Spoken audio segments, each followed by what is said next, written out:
किसी नगर में एक व्यापारी रहता था। व्यापारी बहुत अमीर था और मेहनती भी। उसके परिवार में उसकी पत्नी थी और उसका एक इकलौता बेटा था। व्यापारी ने अपने बेटे की शादी एक बहुत ही सुशील लड़की से किया और परिवार बहुत खुशहाल था। लेकिन इसी बीच व्यापारी के बेटे की संगति जो है वो कुछ बुरे लोगों के साथ हो गई और उसे जुआ खेलने की आदत हो गई। जो व्यापारी का बेटा था वो जुआ खेलने लगा और वो हर रोज बड़े बड़े दांव लगाने लगा। वो जुआ में हार जाता था, फिर दांव लगाता था, फिर हार जाता, फिर दांव लगाता, कभी जीत भी जाता था। तो उसे जुआ खेलने की बुरी लत लग गई थी। वो अपने पिता के व्यापार में जरा भी हाथ नहीं बटाता था। पिता परेशान थे। व्यापारी अपने बेटे को हर रोज यही समझाता था कि बेटा, जुआ खेलना गलत बात है, तुम मेरे साथ व्यापार में ध्यान दिया करो। लेकिन जो लड़का था वो समझने को तैयार नहीं था। उसको लगता था कि ये धन खत्म नहीं होगा, जो पिताजी ने कमाया है वो धन कभी खत्म ही नहीं होगा, और वो जुआ खेलने में लगा रहता था। धीरे धीरे उसका जो पिता था वो बीमार रहने लगा और एक दिन उसका निधन हो गया। व्यापारी दुनिया से विदा हो गया। अब उसके लड़के को रोकने टोकने वाला कोई बचा नहीं। व्यापारी की जो पत्नी थी वो कभी अपने बेटे को टोकती थी तो वो अपनी माँ की बात सुनता नहीं था। धीरे धीरे वो भी बीमार रहने लगी और एक दिन वो भी गुजर गई। अब वो बिल्कुल छुट्टा हो गया, क्योंकि अब तो उसे रोकने वाला कोई बचा नहीं। पत्नी की वो कोई बात सुनता नहीं था। धीरे धीरे सब खत्म हो गया।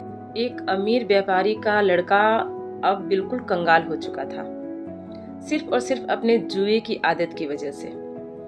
एक दिन उसका ससुर, यानी कि उस लड़के का जो ससुर था, उसकी पत्नी का जो पिता था, वो मिलने के लिए आया। तो उसने अपनी बेटी की हालत देखी कि मेरी बेटी कितनी गरीबी में जी रही है।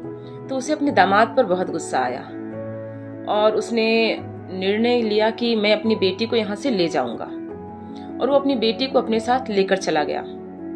उसने अपने दामाद से मिलने की भी जहमत नहीं उठाई और वो अपनी बेटी को लेकर अपने घर चला गया। जब ये बात उस व्यापारी के बेटे को पता चला तो उसने सोचा कि मुझे जाकर अपने ससुर जी से बात करनी चाहिए।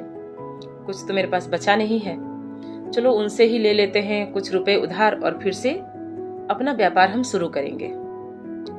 जब वो लड़का अपने ससुराल के बिल्कुल करीब पहुंच गया था, यानी अपनी पत्नी के मायके के एकदम करीब पहुंच गया था, तब उसने अपने आप पे नजर डाली तो उसको लगा कि मुझे इतने फटे पुराने मैले कपड़े में अपने ससुराल नहीं जाना चाहिए। तो उसने इधर उधर नजर दौड़ाई तो एक कपड़े की दुकान नजर आई, लेकिन रात काफी हो गया था तो दुकान बंद हो गया था। तो उसने सोचा कि काम करता हूँ, मैं रात भर यहीं दुकान के पास बिता लेता हूँ और सुबह यहाँ अपने ससुर का नाम लेकर कोई अच्छा सा कपड़ा ले लूंगा उधार और वही पहनकर मैं अपने ससुराल जाऊंगा। ये सोचकर वो वहीं दुकान के पास ही लेट गया, आराम से दीवार के किनारे लेट गया और रात बीतने का इंतजार करने लगा। तभी क्या देखता है कि एक आदमी उस दुकान में पीछे की तरफ से अंदर घुस रहा।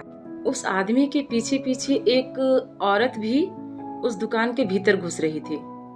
ये देखकर वो लड़का जो था वो सोच में पड़ गया कि आखिर ये हो क्या रहा है। आधी रात में ये कौन लोग हैं जो दुकान में पीछे से घुसे जा रहे हैं। तो वो उठकर बैठ गया और चुपके से जाकर दुकान के पीछे जो दरवाजा था वहां खड़ा हो गया। तो देखता क्या है कि एक तो कोई अजनबी लड़का था, लेकिन जो वो औरत थी ना, वो उसकी पत्नी थी जो अपने मायके आई हुई थी। अब वो चौंक गया कि मेरी पत्नी इस अजनबी लड़के के साथ यहाँ क्या कर रही है। वो उन दोनों की बातें सुनने लगा। वो दोनों क्या बातें कर रहे थे कि वो अजनबी लड़का कोई और नहीं बल्कि उसकी पत्नी का प्रेमी था और वो उसके पीठ पीछे उससे शादी करने का प्लान कर रही थी। ये देखकर वो लड़का एकदम से चौंक गया कि ये क्या हो रहा है। मतलब जिसके लिए वो आया था वो किसी और के साथ शादी करने का मन बना रही है। वो अपने प्रेमी से कह रही है कि मुझे तुम्हारे साथ जिंदगी जीना है और तुम एक काम करो कि बहुत जल्दी पैसे कमाने की सोचो। तो उसका जो प्रेमी था वो कह रहा था कि इतनी जल्दी तो पैसे नहीं कमा पाऊंगा। तो वो उसे एक उपाय बता रही थी। वो उसे बता रही थी कि जो उसका ससुर था वो बहुत अमीर व्यापारी था और बहुत ही समझदार इंसान था। तो उसने अपने घर के चारों कोने में भर भर के 4 घड़े सोने के सिक्के गाड़ रखे हैं और उसने कभी अपने जुआरी बेटे को ये बात बताई नहीं। उसने वो सिक्के अपने बुरे वक्त के लिए गाड़ रखे थे और ये बात उसकी पत्नी जानती थी और उसकी बहू जानती थी। उसका बेटा नहीं जानता था। इसलिए मैं तुम्हें बता रही हूं कि तुम जाओ और मेरे जुआरी पति से वो मकान खरीद लो। तो मकान तो तुम खरीद लोगे और साथ में वो 4 घड़े सोने के सिक्के भी तुम्हें मिल जाएंगे। तो हम बहुत अमीर जिंदगी जी सकेंगे। ये उपाय उसकी पत्नी अपने प्रेमी को बता रही थी कि उसके घर में 4 घड़े सोने के सिक्के गड़े हैं, जिसकी जानकारी उसे खुद नहीं थी, उसकी पत्नी को थी और वो जानकारी वो उसकी पत्नी अपने प्रेमी को दे रही थी। उसके तो पैरों तले जमीन खिसक गई। यह सब सुनने के बाद वो उसी वक्त भागकर अपने घर पहुंचा और उसने अपने घर के चारों कोनों की खुदाई की। उसे वास्तव में 4 घड़े भर भर के सोने के सिक्के मिले। उसने वो सिक्के खाली कर लिए और उन घड़ों में कोयला भर दिया और फिर से उन चारों कोनों में गाड़ दिया। अगली सुबह उसके पत्नी जो थी, उसका प्रेमी उसके घर पहुंचा और उसके मकान का उसने सौदा किया कि मैं आपका मकान खरीदना चाहता हूँ। उस लड़के ने खुशी खुशी अपना मकान उसे बेच दिया और वो दूसरे शहर में चला गया।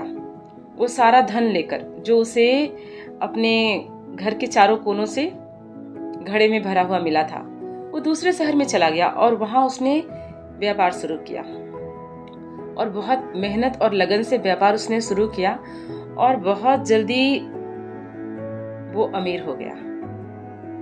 जब वो लड़का अपनी मेहनत और लगन से फिर से अमीर बन गया तो उस नगर के एक व्यापारी ने अपनी बेटी से उसका विवाह करा दिया।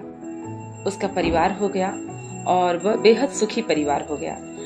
इधर उसकी पहली पत्नी जिसने उसे धोखा दिया था, उसके प्रेमी को जब पता चला कि जिस घर को उसने खरीदा है उस घर के चारों कोने में जो घड़े हैं उसमें कोयला भरा है, तो उसे अपनी प्रेमिका पर बहुत गुस्सा आया और उसने सोचा कि मेरी प्रेमिका ने मुझे धोखा दिया है, तो उसने उसे छोड़ दिया।